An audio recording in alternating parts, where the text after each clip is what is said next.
Hello everyone, my name is Kyle Shiflett. I'm here to persuade you all on why gun control might not be the best possible thing to do in today's time. Well, the first thing is when you hear the word gun control, what is the first thing that comes to your mind? Is it a simple fact of murder?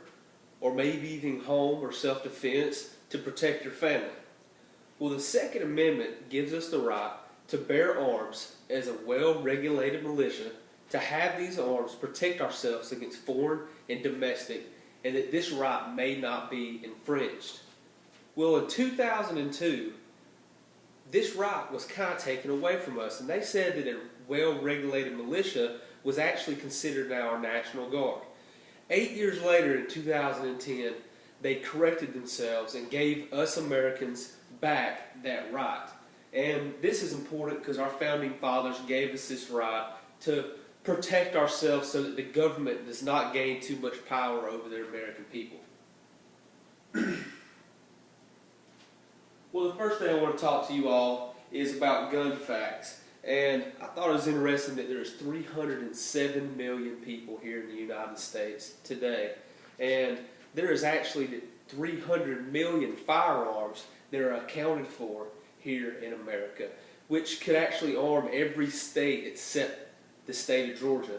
And that's big for me because I think that's very important that we can exercise this right, and it's actually a good thing. And the next thing I want to talk about is crime and self-defense reasons. Well, 25% of households use some kind of weapon as a pistol, rifle, or shotgun in order to protect themselves in a home invasion. And the police certainly protect us, and which is a good thing, but the police cannot be there every day. They can't be at your house at all times of the night. So it's important that, like I said, that we have this right.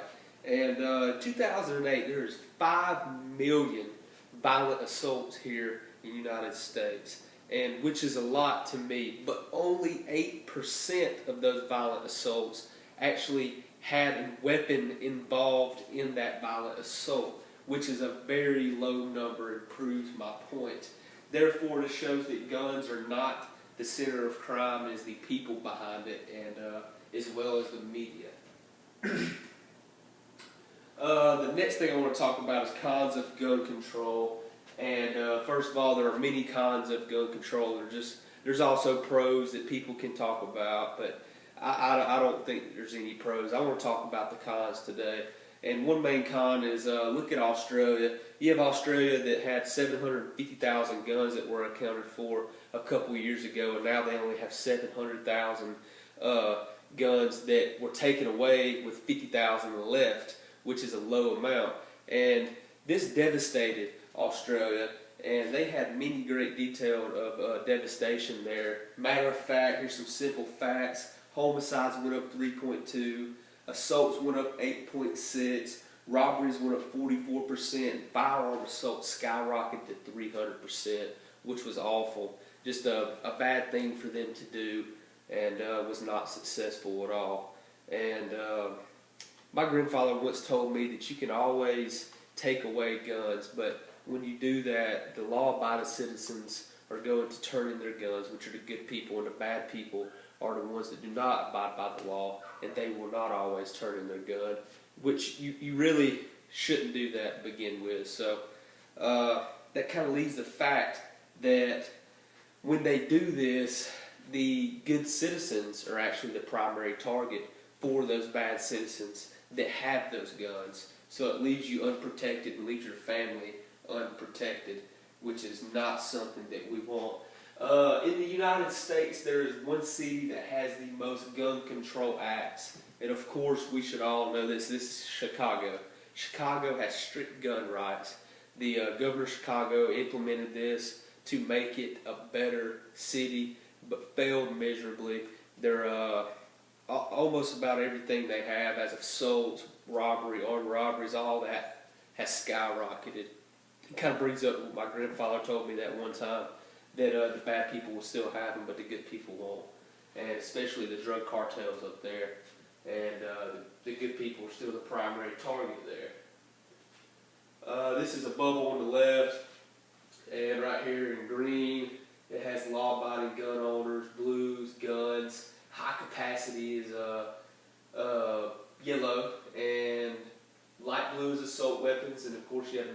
disturb people who don't care about laws is red, and the whole bubble on the left is, of course, red. The people that I look at is the point that wants to persuade. That's really the point I want to try to do, is persuade everyone. And everyone has their different perspectives on gun control and gun rights, and you want to respect that. You don't want to try to push it on someone. But what I want to put towards people is that most people believe that guns should not be here, but guns are here. And I believe that when you have something, God put something in your life, that you have to run with it. You can't just sit there and lay back and not let it take control. So what we need to do is we need to take advantage of these rights, especially that our founding fathers have given us, and exercise these rights when we need to, and or when we have to. And guns help us Americans protect ourselves against robbers, rapists, terrorists, and government action that is not legal. As we know, here in the United States, it has been tough for us here lately with all the concerns and issues that we have, and we need to know our rights and know to exercise these rights. Because a couple months ago they voted to put away with the Second Amendment, and only one vote was separated to abolish that Second Amendment, which was very close. So hopefully that never happens for us. The last is my summary. Gun control is coming closer and closer to happening here in the United States.